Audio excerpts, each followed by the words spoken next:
What up, my freaks? RuinusInsight here with part 31 of my Total War Warhammer 3 modded Imrik Immortal Empires campaign. So as we saw last time, Imrik is approaching the desert, but the Tomb Kings, or the followers of Nagash to be specific, stand in his way. They're probably pretty upset at the fact that we hold Nagashazar and that Khemri holds the Black Pyramid of Nagash, but, well, they're not focusing on Khemri, and that will probably be their undoing. In the north, Valkyria's faction has been completely wiped out now by Bel-Harathoi. Of course, Arathon sort of kicked them to the ground so that Bel-Harathoi could clean the faction up, and it certainly went reasonably well. Now, soon allowing them to move towards the Decadent Host and the Deadwood Sentinels. We continue suffering invasions in the Broken Lands, but that's why we are essentially using it as a sort of half of the Lothern Strait equivalent. Again, this thing. Just fortifying the place so that we can hold back all the invasions from Chaos here, and soon, when Arathon, assuming takes the island of Albion, we'll be using that for the same purpose as well. Anyway, in terms of what we gotta do this time, Imrik certainly has to move towards these guys. I think we did all the building, and thus pretty much only fights remain at this point. We do have, I think, one turn until, yes, Tier 5 is available at the Black Fortress, which means Arcane Phoenixes, Phoenix Guard, and Star Dragons, Dragon Princes, and we're also obviously building the Swords Masters, as well as the... where are you guys? As well as the Shadow Warriors for our sort of Black Dragon army as well. Not entirely sure what else we're going to put into it, hoping to get at least 2 of those Hyro Titans, but we obviously need more missions. Okay, I don't see anything new. What do you want us to kill, incidentally? You want us to kill Gulator. Alright, that's gonna... well, maybe not a while, but we'll see. Actually, speaking of missions, I think we have a lot, like 4 missions separately for Vlad. We could try to send Alistar at him, or just send Alistar against Epidemius. I think both of them would run away, because frankly, both of their armies are pretty unlikely to be able to fight us. On the other hand, since Vlad here is surrounded by river, if we push him this way, we might actually be able to make him stuck. So maybe this is the better way to go. So let's do this to start the day. And I don't know if he can cross the river from running away, but he will not run away. Okay, I wasn't expecting that. Low casualties. It's a lot of zombies, admittedly, but I'm kind of inclined to give Alistar the opportunity to have a nice little fight with Vladi, so why not? I don't know whether Alistar can take him in his current form. Maybe I should have put him on foot instead of on the Sun Dragon, but even if he can't, we got plenty of other units available to do so if needed. Go.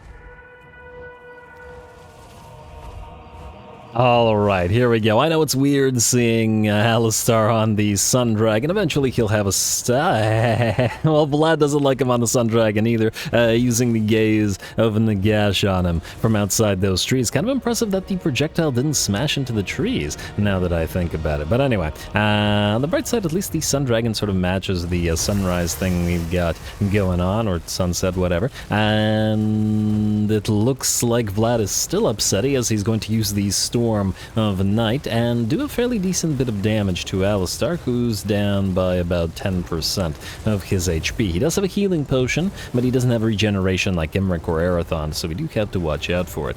He does have 45 spell resistance, however, which is lending itself well here, and that he would have taken a lot more damage otherwise. Anyways, I was trying to say, before I interrupted myself like 64,000 times, was that it's weird to see the Alistar on the Sun Dragon, but alas, if the White Lion Chariot continues to be broken, we won't be able to make use of that for him. Well, I'll keep checking periodically. Maybe once he levels up to max, it'll come back.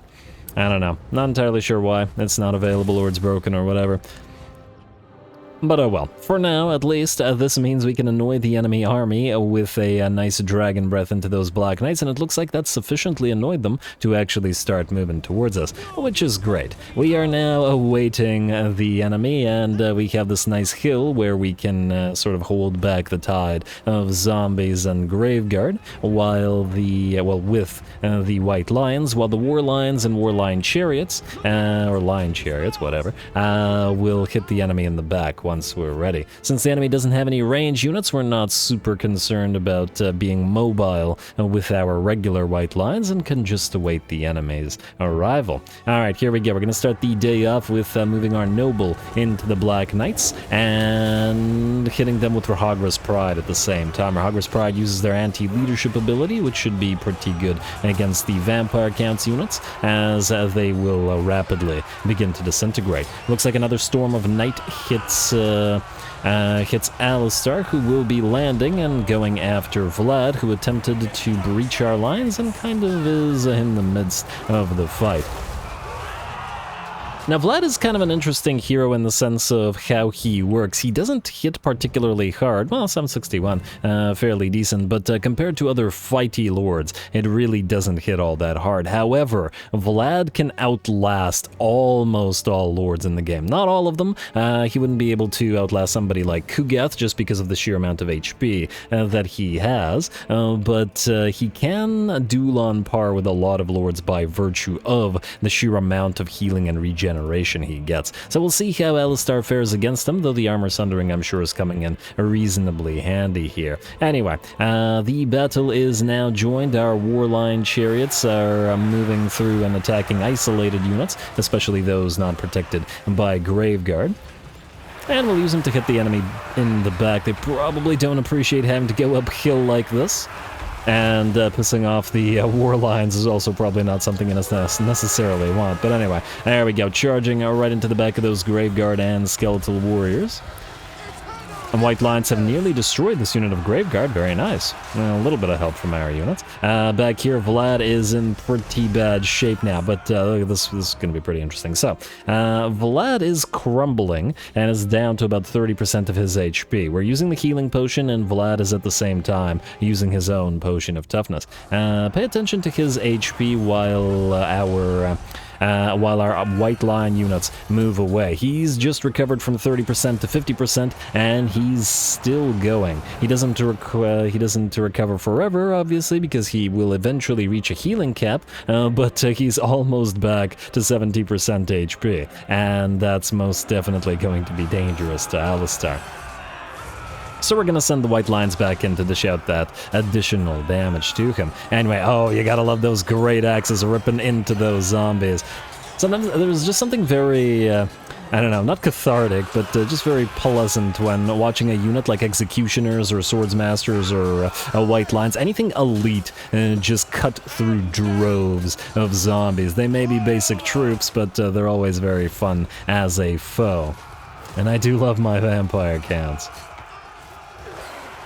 Alright, and the War Lions similarly putting on a good show. Looks like most of the enemy are melting away, and it looks like Vlad at last has dropped. I'm not super worried about having not seen him actually go down, mostly because it's a fairly easy battle, and we'll be seeing Vlad probably like 5 or 6 more times before his faction is destroyed, since he comes up next turn. You can't keep a good vampire down, or morally gray vampire down. Anyway, anyway, with that, the last of the enemy units melt away. Our chariots run down those poor remaining zombies.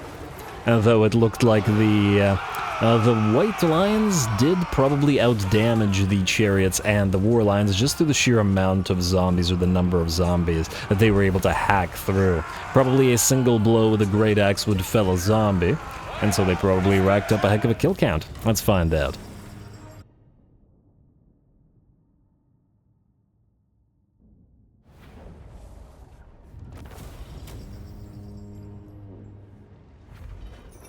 Alright, very nice, very nice. Pretty happy with the result there. Fairly minimal losses to us. A few White Lions who were able to hack their way through the zombies and Graveguard with pretty decent ease, even when facing one-on-one against a unit of Graveguard Graveguard with great weapons, and they outdid them pretty significantly. And this particular unit got 28k damage and 24k on you, 29k on you. Very, very nice. And the chariots were no slouches either. They didn't quite rack up the same kind of kill count. This one only got 89, but at 25k nearly matched the units of white lions that were fighting and getting kills against those zombies, because those charges deliver the damage, but don't necessarily kill off models. And we got decent damage on the various regular war lines as well. Everybody did good. Everybody I'm happy with. Ransom those captives, got to get that influence coming in, and defeated Vlad gives us the hit point +5. And I suppose the enemy hero action success chance reduction isn't too bad of a thing either. Seasoned campaigner as well. Free biting blade, free bard, ally mission successful. 1, 2, 3, 4, 5. Yeah. And that's why Vlad was the better target, and then Epidemius was. Let's pop you into Lilith's Blessing so that you can get yourself some nice mana. And I believe we're still going to head you towards Castle Drakenhof. We have no intention of taking it for ourselves, most likely. Just going to give it to our allies. Once again, we have plenty of territory to be getting on with. Anyway, let's move everybody else around. Arwinel. I had an idea for you. I noticed that in SFO, I don't remember if this is the case in vanilla, but the SFO Fire Rain rockets provide fire weakness as they fire, which is good. We can't get access to Iron Drakes with flamethrowers, but we can do Fire Rain rockets instead. A little bit of an uncouth, inelegant artillery piece for the High Elves, but, you know, you gotta do what you gotta do to burninate more things. Anyway, Arwinel, I think you've no choice but to go up northward, because King Sinsena looks to be going for our undefended territories up north, so go there. Sorry about that, I accidentally hit the stop recording button. It's right beside my mute button, and I should change my hotkeys. But anyway, I forgot where exactly I hit it, because I only noticed about 30 seconds ago, but we're moving Arwinel up north to deal with King Sinsena, lest he move towards our undefended territory. I think that's what I was getting at. Anyway, let's get back to whatever it was we were doing. Belherathoi, and I guess this little army here as well. Larian, you're gonna go here to the Glacial Gardens. Belherathoi, I'm gonna move you into March Stance, and actually we'll probably pop you into the Glacial Gardens as well in a second. Oh. Okay, occupy it. Occupy it and then stay on this side of them, I guess, and then go into Lilith's Blessing. Belherathoi, you can March Stance in there to prevent yourself from losing any attrition. I guess Dydraris can move over here regardless of the attrition. And the two of you can push onward towards the Palace of Ruin. Frankly, we'd love to trade the Glacial Gardens to these guys for Kawark, because we want it for ourselves, but as to whether we are able to do so, it remains to be seen. Anyway, let's see what else we have here. Gwyndian, still not moving, sir. Admiral Larishian, I believe you were looking around for some stuff. Like all the admirals. I don't see any more islands over close to us, and I think you need to stay sort of around this area and patrol the territories. In fact, I'm kind of inclined to start moving you northward, because these guys just keep on sailing out here. Don't think there are any islands out here, unfortunately. I mean, there's probably some ungathered islands in this entire area, but it would put you in kind of a dangerous position. And I do like the idea of you keeping an eye on what's going on out here as well. We could potentially move you to Longyi and sort of take it and heal up there. You might even be able to take Kuran quickly. You know what? Go down here. I don't necessarily need you to fight, because these things are undefended due to their, well, garbage sort of garrisons. Oh, there's a little army. Oh, there's two armies here. Alright, it is Festus, but his army isn't super strong. The main issue with his army would be the Exalted Heroes of Nurgle, which we would have a difficult time with this army, which also could use a little bit of healing. Nonetheless, we'll see what he does. Can they actually go for us here? Huh, maybe. Your command? I guess we'll find out. And oh, would you look at that? And Cold Hillbrass is there as well. But anyway, Admiral Larishian, stay there. Admiral Astakar, you were headed out to... You know what? Screw it. Let's just confederate these guys. I did ask you guys, and there were some comments that, nah, we might as well. I think the good thing about confederating these guys is opposed to Tiranoc. Tiranoc only has 2 territories, and they're relatively useless in the sense that they're only minor settlements. Yeah, sure, they'd allow us to get Toranrock up and running fast faster, but 2 minor territories ain't gonna do much for us. This, however, is a tier 4 territory, which would give us various capacities, which we could put to some use. So, join Confederation, go for it. The public order hit is no longer relevant to us simply because we have so much, Russ won't like them breaking their agreement, but whatever. It's fine. Alright. And then there were 2. And especially since Russ still was at -20, we may as well just do this while we wait. Or while we rack up influence to do it that way. Confederation, Knights of Caledor. That's us. And Torellosaur. Good job, Ruinous. And what do we have here? Alright, so we obviously don't need the War Hall, we don't need the Greater Grove, or the defenses, or that, or that. We can build pottery here. Oh, pottery I think was one of the other ones we were missing. Yeah, porcelain kilns. Income from province capital and faction capitals. Well, okay, we only have 1 faction capital. This should be like plus 1,000% or something. What is plus 25 from faction capital settlement? That's... Is that from the entire settlement, or is it just from... I mean, even if it is from the entire settlement... Ooh, 250 gold, who cares? Yeah, that should be way more. And if it's just the settlement building, it's basically nothing. It's basically like 50 gold, so...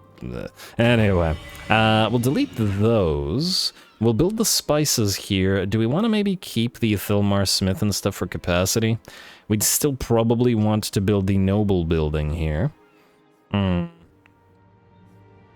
To get the additional capacity. Almost inclined to get rid of the Thilmar Smith for that purpose. I do like the capacity offered by it as well. We have the dragon capacities here. This is sun and moon dragons, and we do need more of the... well, at least of the one. You know what, I think we'll get rid of the dragon building first, and we'll most likely bring it back, but I think we have much fewer Thilmar Smiths all over the place, and we have other capacities that we are in need of. Anyway, Admiral Astacar, you're gonna go all the way over here to... I mean, I guess try to land in the Remnants of Battle, we'll see if it actually gives us anything. Is there another island around here? Also, did we confederate any... Lord? Wait, let me just give it a second. You're gonna go here, you're going to go for... El Cargo. Another wax-sealed rations, damn it. Okay, so we got 20 turns of that, which is fine, but I was really hoping for the move faster one. The winds at your back, or I don't remember what it is. Anyway, at least you're only 2 turns away from the sea lane, assuming that we don't spot like a Skull Island, like right here, which we would very well turn for. Now, I don't see any armies to these guys. Okay, let me just... Miradran, Enthal, and Kyriella. I think Kyriella was ours, but, I don't remember about the others. Huh. The leader of the eastern colonies is named Amon. I don't see him. Just kind of odd, because the leaders of factions are immortal.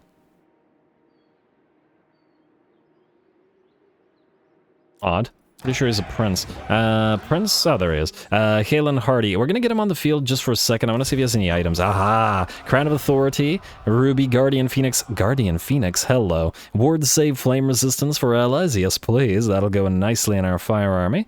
And the Ring of Hakan is... it's kind of mad, but... yes, we'll take you, sir. Halen Hardy is... it's not horrible. If only he wasn't only level 2, but anyway, free stuff is free stuff. Let's take you and let's delete you. Goodbye. Probably we'll never see you again, unless we... I don't know, we need somebody who's a solid fighter, but Gwyndian has that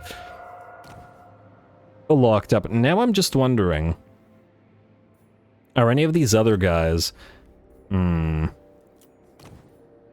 Syrian? Okay, I don't remember this name.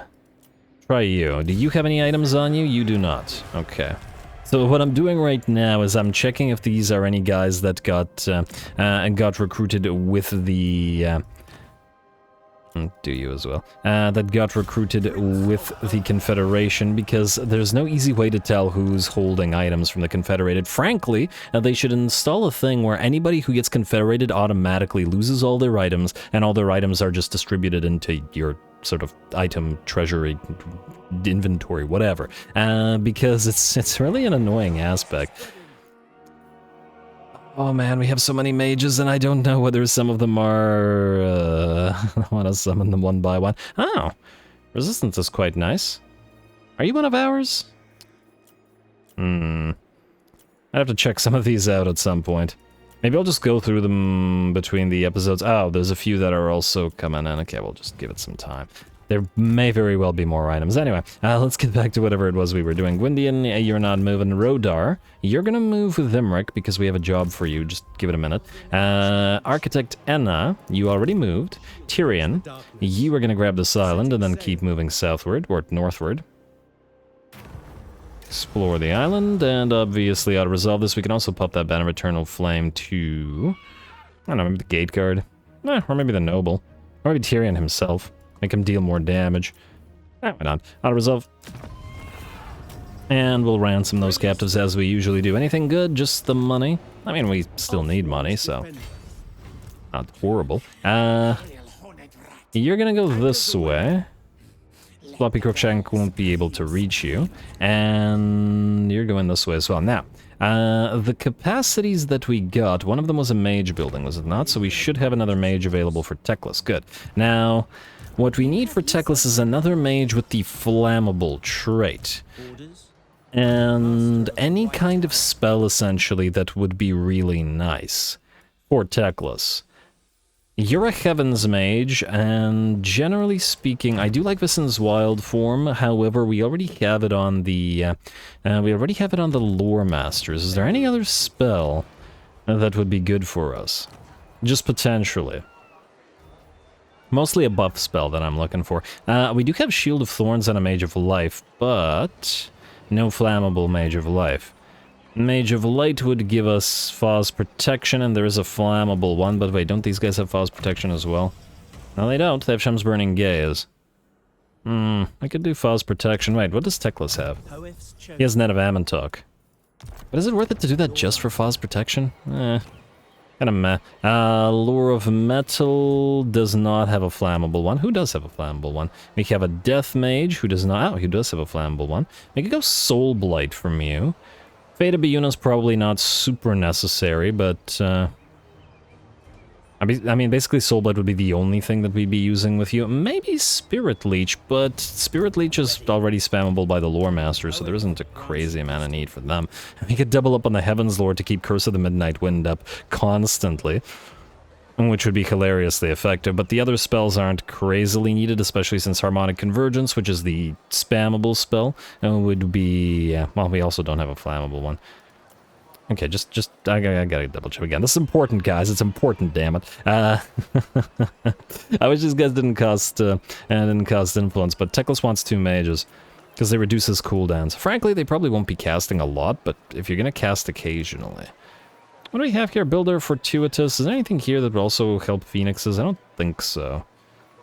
Conductor has the Overcast Thunderbolt. I am still looking for a flammable Fire Mage to put into the Fire Army.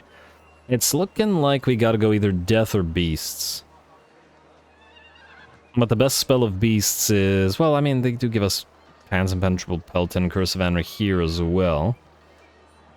I guess we could spam Flock of Doom, but now Teclis is the one spamming Flock of Doom. There's no need for you to do it. There's no flammable Shadow Mage. And... yeah, there is no other Mage of Heavens. Now, so the choice is essentially just Death and just Beasts. I'm gonna say, I mean, you can't just go wrong with more Spirit Leech. And Soul Blight is decent for the Phoenix Blob. Curse of Anric here will also reduce the enemy armor, but we have plenty of armor piercing, but the enemy melee attack minus 30, I mean, they're both fine. They're both fine spells.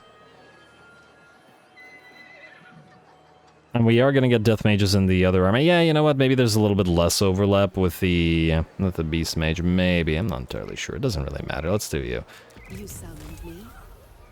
Alright, now just to double check. You guys have level 12 and level 13, and you both have the same kind of mount. Now, what we want you for is this. Winds of Magic cost minus 6% for all spells, own armies, and province. It's mostly just a power-up for Teclis, plus the Blessing of Knowledge. So we'll go for Arcane Finesse, and Teclis will never miscast, so that hardly matters. We'll go for White Tower Sage for cooldown, and we also want the Ward Save for Phoenixes, so we'll do that. Warding of Heish, and then Winds of Magic Power Berserk. Oh yeah, we don't have enough I don't have enough points to get everything we want here, but it's more mana and stuff for Teclis.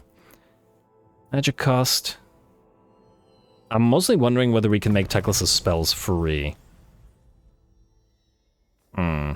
Knowledge and the power reserve. We have Lilia's Blessing, or do we start moving through one with the Ether? It is power reserve and Phoenix buffs. Let's go Phoenix buffs. Oh, should I have gotten... You know, and maybe I should have gotten power sep. We'll get it afterwards. Can't have everything. Not at once. And we'll also have to item you up. Now, what you need is a Feloriath's robe, a Starwood staff, an obsidian amulet, and an armor of silvered steel, just so that we can... Okay, I don't usually do item distribution on screen because it's... I mean, there's a lot of it, so I'm just going to do some now. It's a rarity. Feloriath's robe, so that you can't get hurt. Not the obsidian lodestone, but the obsidian amulet, I believe. The lodestones are 20%, and I like to give those only to mages that are using forbidden rods, because the forbidden rods hurt them. Obsidian amulet. And what was the last thing that you were missing? You need a Starwood staff. Not the Trickster shard. Do we have a spare Starwood staff? We do. I actually have a couple. Good. Considering we're trying to get more mages on the field, that does make sense. Alrighty, you two will be working together. Thinna, Lilith's Blessing, Arcane Finesse, more cooldown reduction for Teclis, one with Ether, Warding of Kaish, and... yes, Secrets of Mirai. And I forgot what was the other thing that we were doing. Let's do Power Sap. Wait, no, we did one with the Ether and Power Sap. I'll do Power Sap. More Winds of Magic Power Reserve capacity. Lovely. Teclis, you're at 236. And we're going to get you up even higher. We're also going to need to have you channel, but we'll get to it. Alright, that looks good. And now, since we've done a lot of admin, let's do a lot of battling. Let's get to you, Teclis, not Teclis, Imrik. You're going to move right here, just out of the settlement. Right, maybe try not to even lose any movement range. We need to be careful about this. See, the thing is, if we attack this guy here, what'll happen is he'll move down here. Then Imrik will have to follow him, and then he'll have to go back here, which he might not be able to reach, and I want to fight all three of those armies at once. So what we need to do, I did say I had a plan at the start of the episode for Rodar, is, okay, if I could just, game, please, let me click. Game, please. Like so. Alright, then what we need to do is have Rodar attack this guy, who will presumably move away because he doesn't want to fight Imrik, because why would he? And then this way, we should be able to... I don't quite like the way he went, but I think we should still be able to reach these guys. Rodar, do you want to leech XP? Actually, can you leech XP and still get back to this place? Because we want you to get those Fire Rain rockets for us.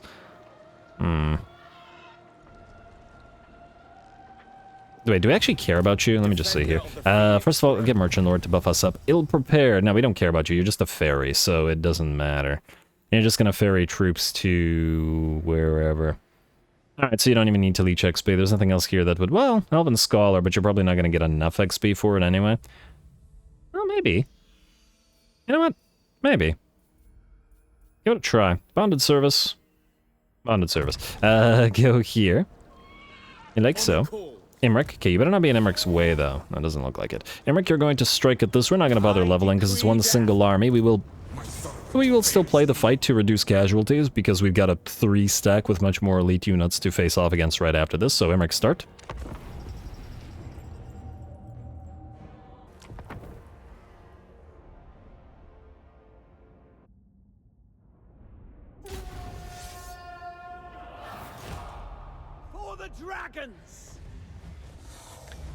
Alrighty, for the dragons indeed. Let's start small here. We're going to, well, this is, I guess, our debut battle against the Tomb Kings, and we'll see how this one fares before attacking the 3 that are together with Arcan on the field. And we're going to start the battle off by getting a nice Star Dragon Breath on, well, actually, we're going to get a lot of various Dragon Breaths wherever we can get them.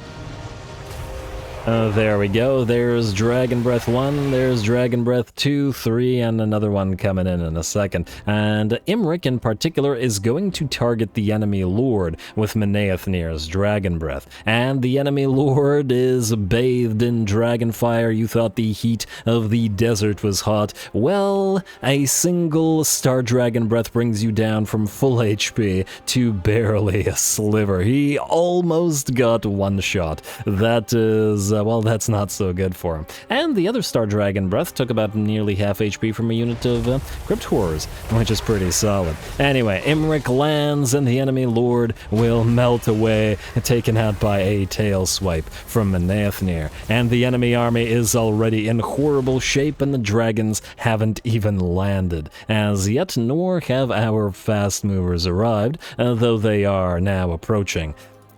Perhaps unseen from being on the other side of the hill.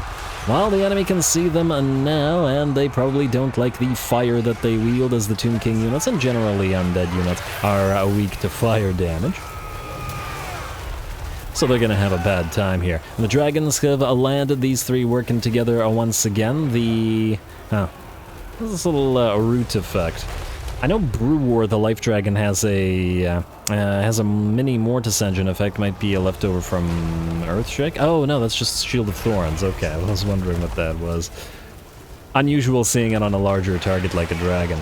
I know, yeah, Shakalot doesn't have a Mortis Engine like the Life Dragon does, but anyway. Bounce of Power, about 70% in our favor now, though I don't imagine we've suffered any losses or taken much, if any, damage whatsoever. And the Crypt Horrors were heavily damaged by the arrival of the dragons. The Lord was knocked out before the army moved in. You know, it's just a matter of riding down the Tomb Guard and the Skeletal Warriors and whatnot. Obviously, the harder targets will be targets for our Dragon Princes, and hey, we only got a couple more turns until we get more Dragon Princes on the field as well, which will be lovely. Not that Imrik needs them pretty clearly, but anyway. Alright, looks like a few Crypt Horrors still managing to hold on just barely, though, as the bounce power hits about 85% in our favor. These dragons are just holding back a few enemies, including the, I believe, summoned Ushabti unit. That, well, is probably also not going to do all that much against these guys. It is only a single army, after all, and while Imrik may be using a half stack, it's more than enough to take pretty much any single stack the enemy can muster. Frankly, the same can probably be said of Imrik himself. But anyway, looks like we still got a couple more units fighting, kind of surprisingly. But I guess a lot of them will begin melting away. The Dragon Princes have destroyed an isolated unit and are just going to do a little bit of that good old-fashioned cycle charging now that we've moved the chariots away. The problem with using the chariots together with the Dragon Princes is the mass of the chariots doesn't allow the Dragon Princes to pass through them, and it kind of interferes with the increased damage that they can deal on the charge. Here, though, the chariots come in to sort of box in the enemy Ushabti and the remnants of their skeletal warriors and the skeleton archers. And I do believe the army has shattered. Now we just have to wait them out as they melt away. Alrighty, and not to worry, we'll put the Ithilmar chariots in another army. Once again, I don't see a crazy amount of use for them in the sense that White Lion chariots exist, and since they exist, the Ithilmar chariots are outclassed. The Tyrannok chariots at least have range attacks, which gives them that edge, but the White Lion chariots, because they were War Lion chariots, or I think it's just Lion chariots, because they have bleed, and do have something that the Ithilmar chariots do not. But nonetheless, I want to use every type of unit. And just like we have a unit with Illyrian Reavers, even if they're not super necessary. And I mean the regular Illyrian Reavers, not the archers, because the archers are necessary. Anyway.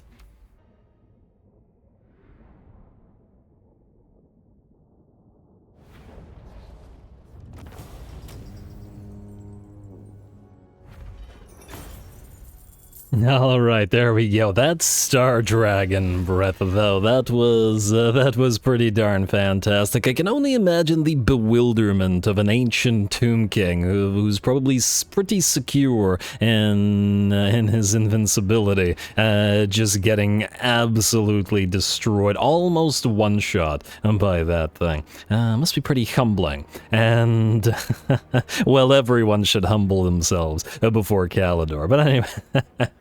Anyway, as for the Caledorians themselves, they don't know the meaning of the word. Ransom captives, please. And we got a free war banner. That will come in handy, not for you, but it will come in handy. And Rodar, you leveled up just the one level. And you know what? The eagle that you found, or that you got as a mount now. Huh? Wait, the eagle's not here either. Yeah, the mounts are broken. The mounts are absolutely broken. It's not just me happening, is this? It's just me happening. Wait, no. Oh, it was somebody else that got those. It's not just me happening. What the heck am I saying today? Everybody is happening. It's that thing. What's the word? Sonder? Like the recognition that other people have, you know, lives that are complex, etc., zeros. But anyway, you, Imrik, you can reach Arcan from here, which is good. Rodar. Ooh, I guess the question is, can you? I think you actually can't reach him as well. Just see here. I think we'll give it a try, and we will hope that I don't get you killed like this. Go here, and hopefully this doesn't get in Imrik's way, because nobody should get in Imrik's way. All right, I can't see. Well, it does look like he will move in. All right, Imrik, we're not going to bother leveling you. Actually, yeah, let's level you for this. It is 3 enemy stacks at once, so for once, may be worth it. What do you have? You have very few points remaining now. And get your full plate armor, though your armor is pretty good. Arathon might need this because his armor is his only stat that is relatively light. Your charge is at 170 and it's already past the point of diminishing returns. Valor of Ages will make you hit harder. Not that you really need it. And funnily enough, it doesn't include the Tomb Kings here. Greenskins, Skaven, Dark Elves, destroyed already. Skaven we still have to fight. Warriors of Chaos, Demons of Chaos, and Chaos Dwarfs in Norska. Those are up north and we're unlikely to ever meet again. So this is essentially 8%, but possibly another 15% against the Skaven. Kind of meh in this particular situation. And we could move towards Elven Scholar. It is another magic item drop chance. Would we be able to get to it? So 46, 47... 48, 49, 50. So we would be able to get it if we wanted it. We just have to forego all the other fightiness, or we just keep making Imrik's stats more ridiculous just because we can. And I am still kind of inclined towards that as well. Not that he needs them. On the other hand, the Elven Scholar would be more helpful. Well, we have one extra point that we could apply anywhere we want. Out of all of these, frankly, we don't really need any of them. More speed, maybe? He's already plenty fast at 140. There's very few things that would be able to get away from him. He's got 1 point in Valor of Ages, make him hit. It's plus 21 weapon strength. That is kind of irrelevant, isn't it? You know what, considering how much he's fighting, Elven Scholar's probably the better way to do it. We could also have Quartermaster if we wanted it. Let's do Wary. Wary for the ambush defense chance. We will be fighting Skaven as well, so that will probably, frankly, help us more than this. And we might get maybe one of these, but I don't know. I'll think about it. Anyway, let's level up the rest of you. You go 1 point as well, sir. Renowned, I believe, is solid for a single point. And then our mage here, who's here mainly to heal, unlike Michaela, who is here to kill. Earthblood, Shield of Thorns, Regrowth is maxed out. You are miscasting quite a bit, so let's get you Earthing. You have a Forbidden Rod rather than a Trickster Shard, but you also have plenty of spell resistance. And as you can see, we have the Obsidian Lodestone on her rather than the Obsidian Amulet. A little bit more Forbidden Rod protection. Arcan. Oh, why, hello. Alright, what do we have here? We got a Casket of Souls, lots of Ushabti, plenty of Tomb Guard, lots of range units. We got a Scorpion, as usual with Arcan, tons of Crypt Horrors, and then Arcan himself. Let's see how he stands up to a Star Dragon Breath. I love the fact that once again we're using Imrik with just like a very small sort of half stack against whatever, anything and everything. Reminds me of Urogny in the Kislev's, or in the second Kislev campaign, and Serena Katrin's campaign, with his command squad and just running around with like a tiny stack, just taking on anything and everything. But frankly, it's also been happening quite a bit in this particular campaign, because we had sort of mini stacks just led by mages running around, most notably Phaedian causing absolute havoc. Anyway, go.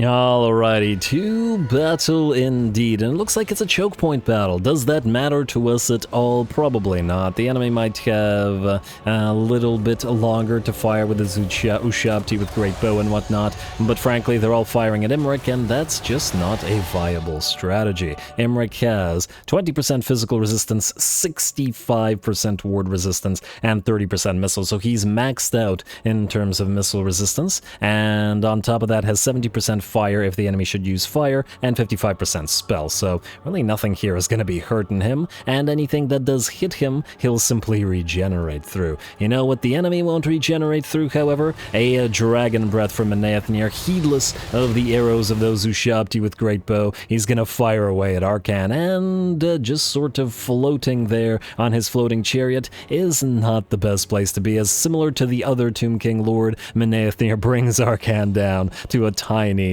sliver of his HP, basically 10% remaining. Arcan will desperately pop a potion of healing and use a Step of Nagash, but alas, Menaethnier and Imrik will land and bring Nagash's bestie low. Maybe we can loot his hat, but anyway. The other dragons have arrived, getting several dragon breaths out on another unit of Ushabti with great bow and pretty much obliterating it while clipping a unit of skeletal warriors. The other dragons are going to head towards the other unit of... I did not mean to... Huh. That's not good. My game doesn't like something. The instability is here. What the heck? Okay, something's happening. Oh man, I hope this battle isn't broken. No, okay, we're okay. We're okay. I did have instability while playing this entire fight, but it looks like the replay is still going just fine. Anyway.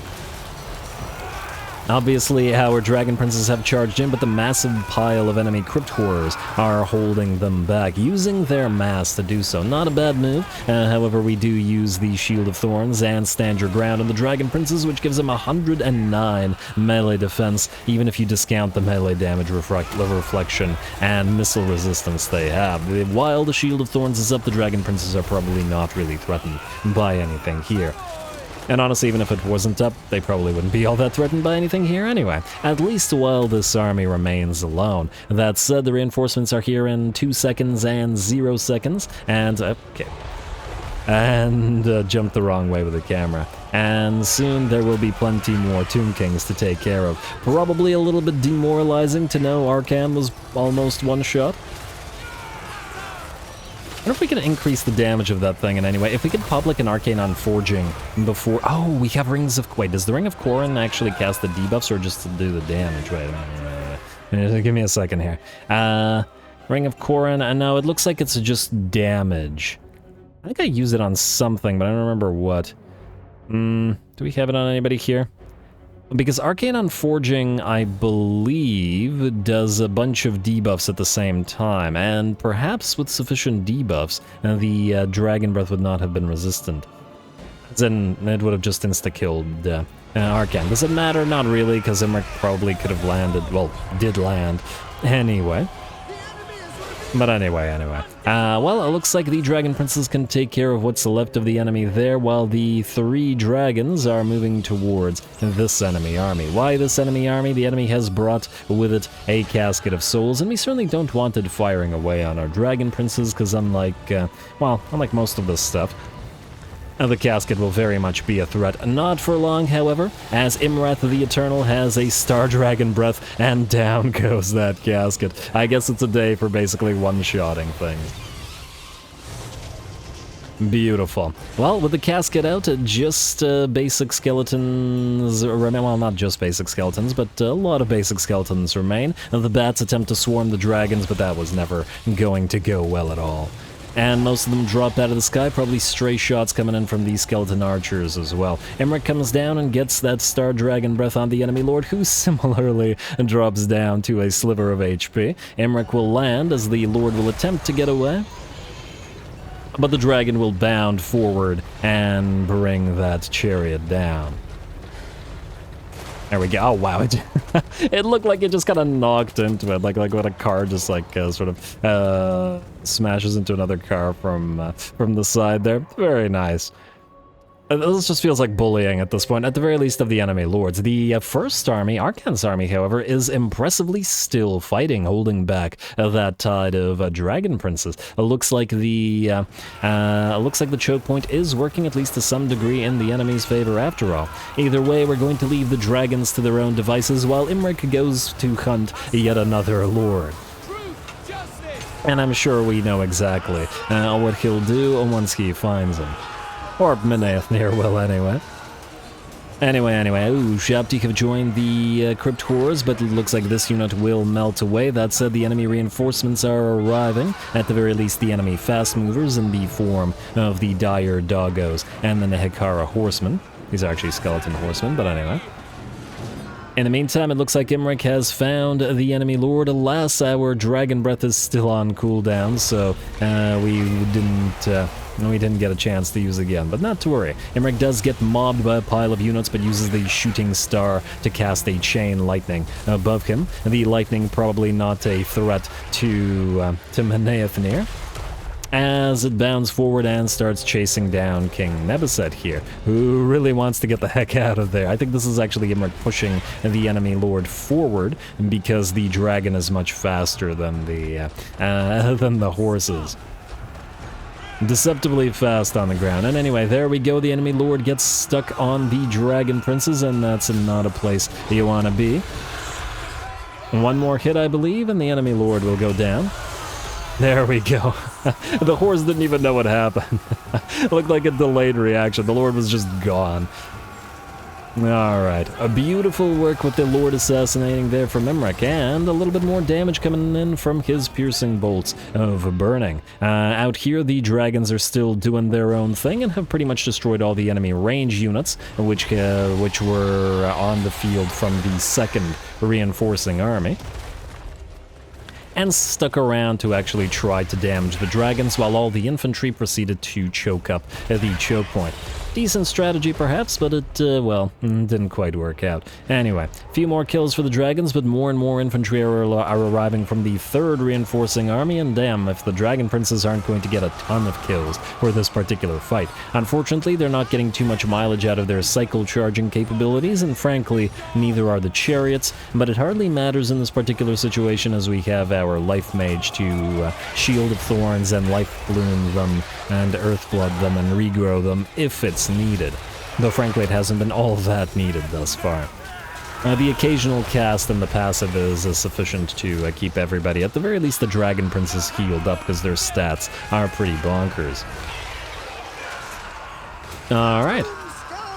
I like all the various different shields on the Nehekara horsemen here. And these are Nehekara horsemen rather than skeleton horsemen. Nice. Alright, looks like Imrik's taken a little bit of arrow fire, while more reinforcements are moving onto the field. The dragons back here are finishing up with the last of the skeleton archer units. But once again, the Toon King armies have been pretty impressively tanky in this particular fight. Good job to them.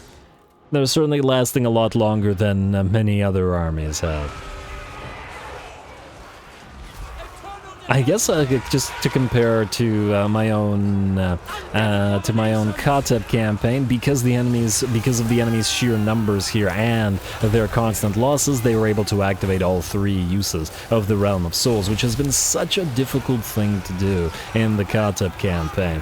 Barely ever get to use the Realm of Souls, even in the first form, much less all the way to the third.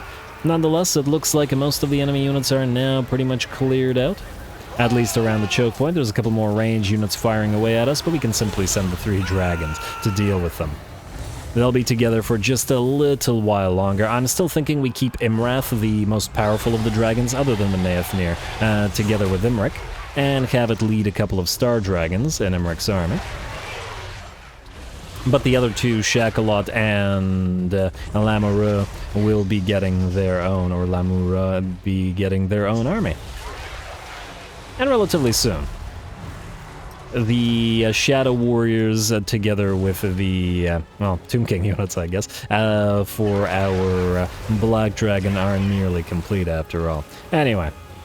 Last of the units on the field, we're not going to bother sending the Dragon Princes, and Imrik will just watch as the Dragon Doggos play with these bones. Sometimes the game goes quiet. I can still hear the music, but the sort of effects went really, really quiet there for a second. Ooh, nice final shot of Shakalot there. I really wish you could hide this thing so you could take screenshots on such occasions. Occasionally, you get pets.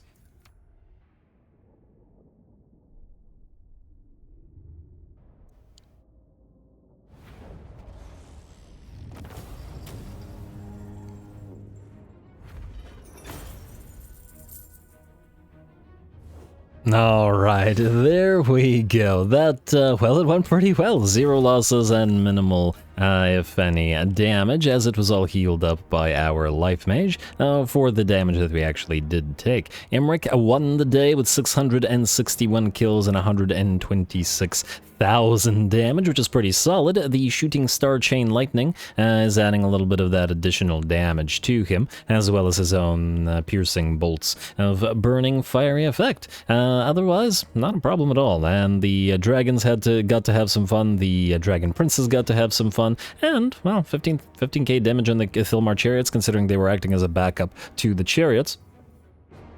I wouldn't say no to that either. Anyway, ransom those captives, just gotta keep that influence pumped up. And we really don't care about the diplomatic relations with Tomb Kings or the weapon strength when fighting vamps. But, well, nonetheless. Somebody had to defeat him. Shrieking Blade, probably gonna turn into something else. Imrik, you might be stuck here, I'm not sure. You're also suffering attrition, man. I don't think there's anything we can do about that.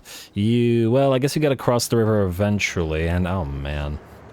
Yeah, you don't like crossing it, do you? Alright, well, we'll do so next turn anyway. Now, I'm going to have to reset the game for a second. Unfortunately, there was a lot of instability during that battle, and I fear it's going to crash soon, as you sometimes can see when it's bound to crash. Maybe it's just my PC being very old, since there were a lot of Tomb Kings on the battlefield, as it does also happen when fighting the Skaven on occasion, but I'd rather not risk it. Also, this is going to be the second cut this particular episode. I don't know what's going on today, but it will mean I have no idea how long this episode is going to be. So, long, short, good, bad, we'll see.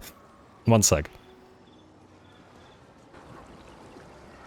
Alright, sorry about that. Let's hope that it doesn't crash. Now that Imrik's moved, do we have anybody else? I'd really love to at least end the turn to round out the episode. Architect Denna is not moved. Admiral Yavathol, I forgot one of the admirals.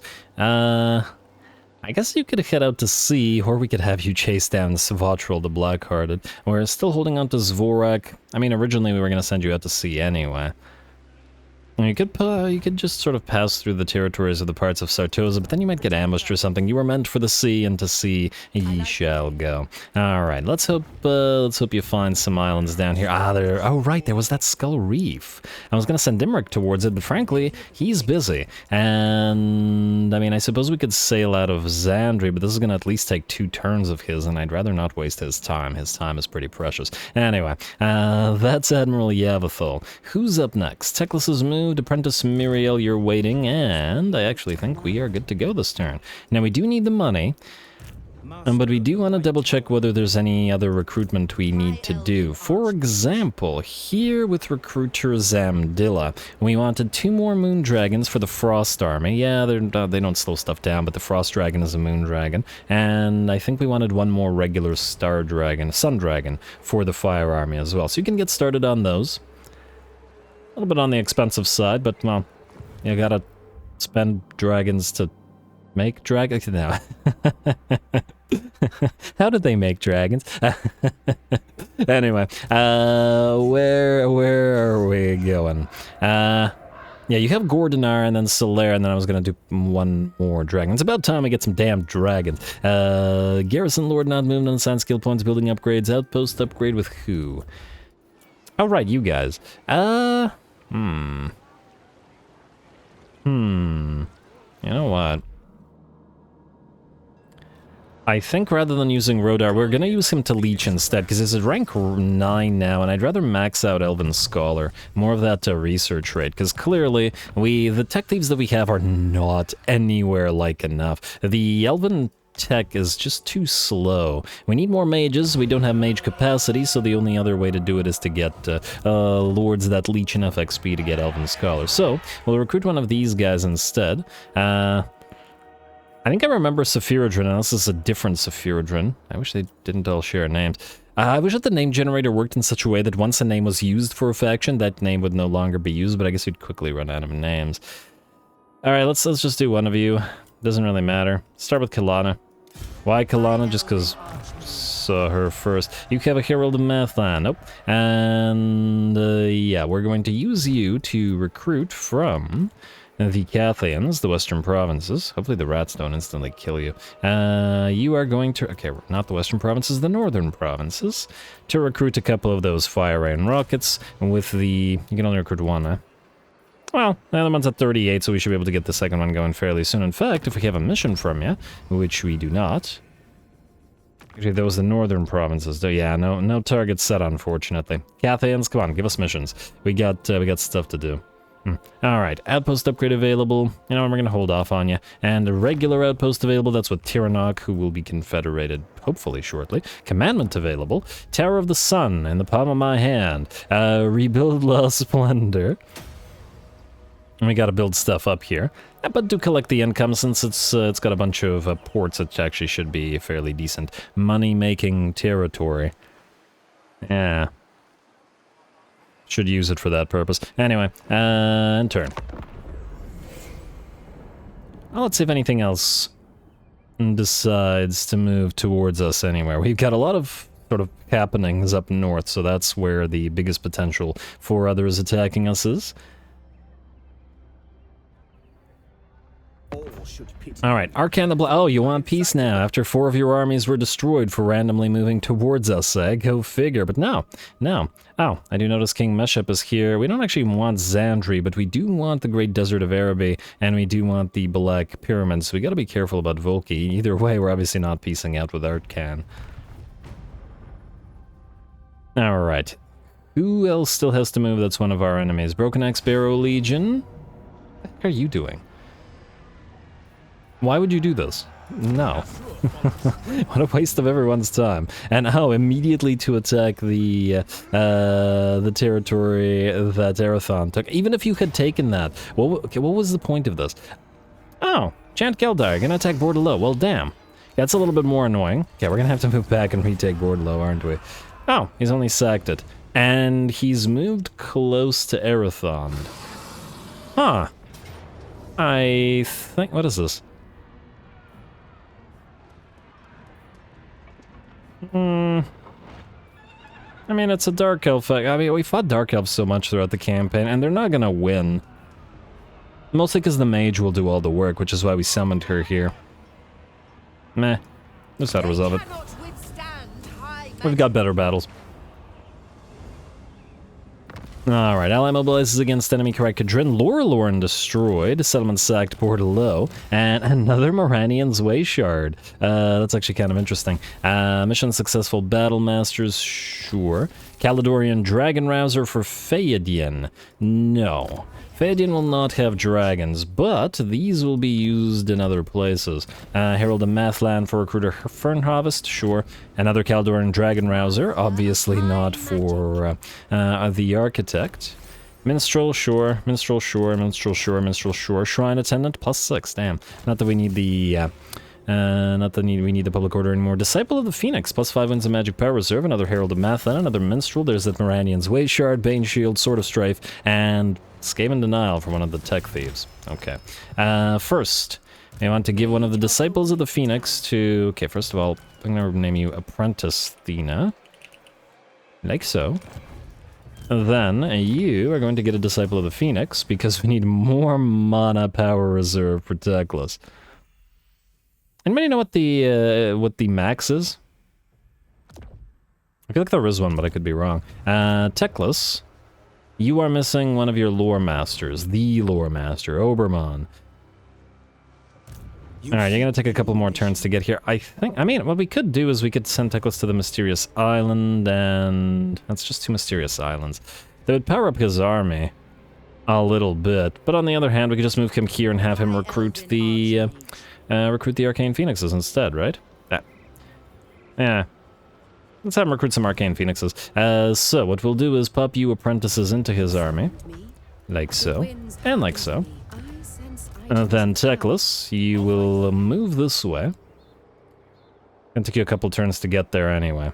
And we'll use him to recruit the Arcane Phoenixes because he can do it for very, very cheap. We will, however, build the Dragon Keep, the Tower of Mages, the Elven Court, and the Sanctuary of Assyrian. Gonna have to have some of those Phoenix Guard from Michaela ASAP, Amphitheater. What else did we want here? Oh, we want to get a Elven Embassy here. We want to get an Elven Craftsman here. And we could go for the Ithilmar Chariots, or we could keep making more money. Go for the Elven Embassy and the Elven Fairground. Oh. Now, we still have to get a Blessed Grove. We don't have enough Sisters of Avalorn or Handmaiden capacity. In fact, we need Handmaiden capacity all over the place, so yeah. Could still do at least the Elven Fairground. And just forego the Ithilmar Chariot structure and build it elsewhere. Especially considering, well, I did just get another one nearby. I did want to build Phaedian some... Yeah, but nonetheless. It's a tier 5 solid money-making province. Good. You will stay and rebuild Lost Splendor. Now, Phaedian, speaking of... I saw a full stack near... Okay, there was one here. That wasn't actually the one I was thinking of, though. There was a full stack belonging to these guys around here somewhere, but I'm not entirely sure where it is. Could be ambushing, could have moved somewhere out of sight, but we'll deal with them later. 445 influence, eh? Might be able to force some of our enemies to declare war on each other relatively soon. Also... the second Moranian's Wayshard. Now, I wasn't intending to use you for the same purpose as Belcherothoi there, Larian, but since we have another one of those Wayshards, if I can find it in here. Oh, right, I gotta give the second Armor of Destiny to somebody. All right, the first one was, it used to be on Erathon, but we gave him the even better thing, the Enchanted Ithilmar Breastplate. What was I looking for? All right, Moranian's Wayshard. My memory, she's not so good. Moranian's Wayshard, there you go. I don't know whether we'll actually keep that army or use it for that particular purpose. And hey, Siggy's here. Now that's a question. Do we allow him to attack Kotep? I guess it depends on what's actually in his army. I don't actually care if Kotep takes the Palace of Ruin, which is my favorite palace. Master of high magic.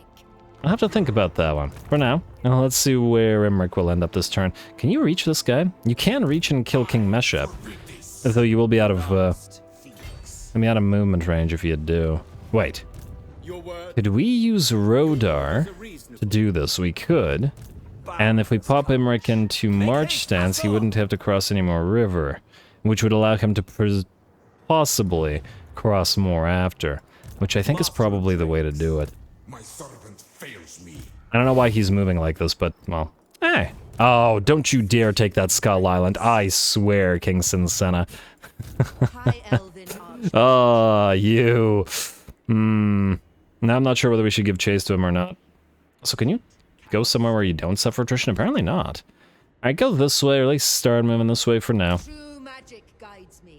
Ikat won't like our trespassing, but what's he gonna do? Declare war on us? Kilana, before I forget you. Not the western, but the northern provinces. And yeah, it's 38. Okay, fine. Rodar, you're gonna do this. Imrik, you're gonna go right here and not waste your movement range on chasing after this guy. We'll auto-resolve, which will probably hurt our units a little bit, but let's hope that it just doesn't hurt them over much. Alright, auto-resolve. If the Ithilmar Chariots get down to 1 chair... No, okay, they're fine. And another Golden Crown of Atrazar. Ransom those captives. And you don't need the golden crown.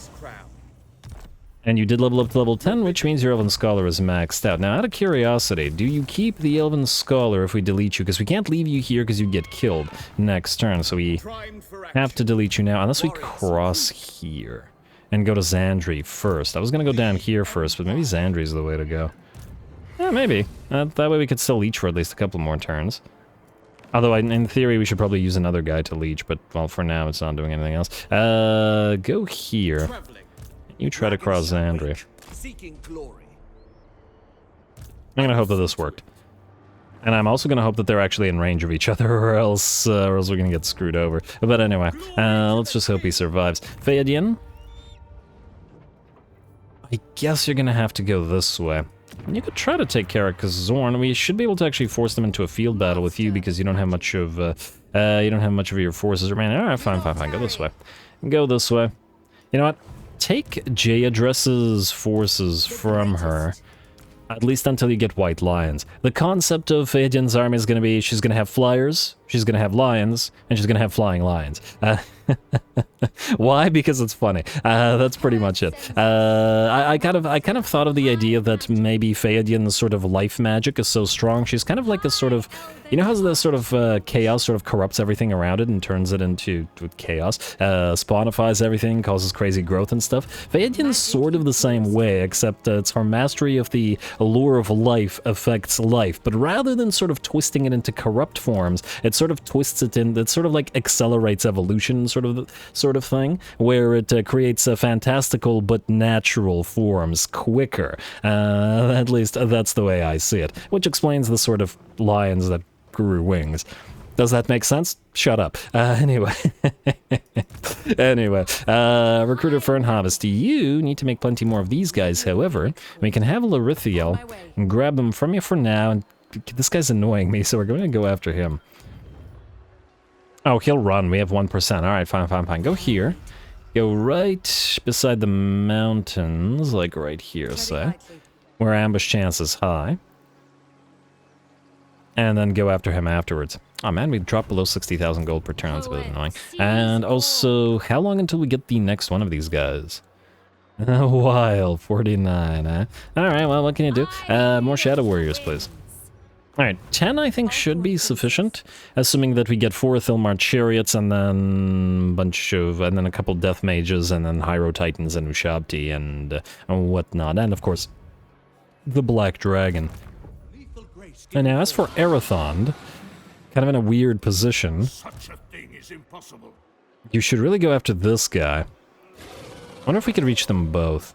I mean, technically we'd probably want to go up this way, but we should probably knock this guy out. Oh, right, what I was saying when this guy moved here, and then this guy attacked Mousillon, I don't know this for sure, but I... What's this is here? That's interesting. Okay, this aside, or should we leave Festus to Arathond? It could, but we do have a bunch of our friendly armies sort of floating around that they might steal a kill. Hey, what is this? Karin Kurgentum. Actually, your army's kind of garbage. We should be able to auto-resolve it. I mean, it's just doggos and basic marauders. Oh, probably he didn't see the ambush. Alright, auto-resolve this guy because we don't like him here. I assume nothing will die. We have a decent enough force here. Just from the remnants of other armies. Yeah, decisive victory, low casualties. No need. No need, and then take the money and the influence. Alright, enemy killed in battle, and I don't know, just proceed to Shrine of Cain for a turn, too. And sit here and just defend the shore. What I was saying was... the reason that these guys sort of moved close to Arathon despite him floating out there is, what if the AI doesn't actually recognize units when they're out at sea? Because we know that pathing is really weird between land and sea. So... I don't know if this is the case, but I'm wanting to experiment with it in the future, because if it is, well, I still probably wouldn't use it over much, because it would be kind of screwing the AI over if it's not capable of understanding it, but it might be a tip for some of you, depending on if you want to use it, if that is in fact the thing. Anyway, go kill Chant Geldai real quick. Can't have him going after this stuff, but we don't actually want Mousillon, but, you know.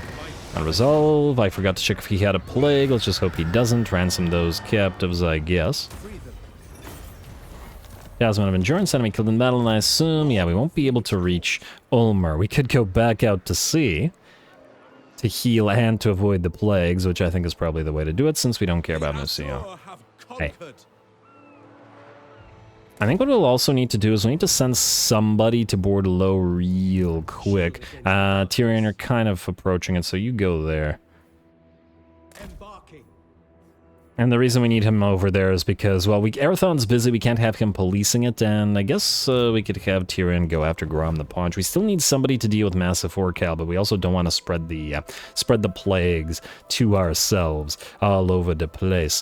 Anyway, I think, folks, with that, I'm probably going to call the episode here. I have no idea how long this episode is now, because it's got a bunch of cuts, and there's a lot of admin to do, at least building-wise, so I'll do that between the episode. Next time, we start recruiting all of our elites, since we've reached tier 5, or at least most of our elites, for the armies that are missing them, and continuing our retrofits, plus getting whatever else we can. Ooh, possibly, if we can, we might also use our influence for court intrigue next episode. What I would like to do is try to cause a few of the Chaos factions to start a little bit of infighting amongst themselves. If we have one of the bigger factions, or a couple of the bigger factions start attacking each other, that would help us out a lot. Plus, it would feel really appropriate because Chaos fights Chaos all the time. In fact, you could say Chaos fights Chaos more than it fights Order. But anyway, I mean, hardly surprising that the Chaos Gods find each other a bigger threat than any of the mortal races who are sort of prone to strife anyway and all that. Anyway, let's not start a lore rant at the end of the episode. Don't forget to leave those likes and comments below. All glory to the algorithm, and thanks for watching.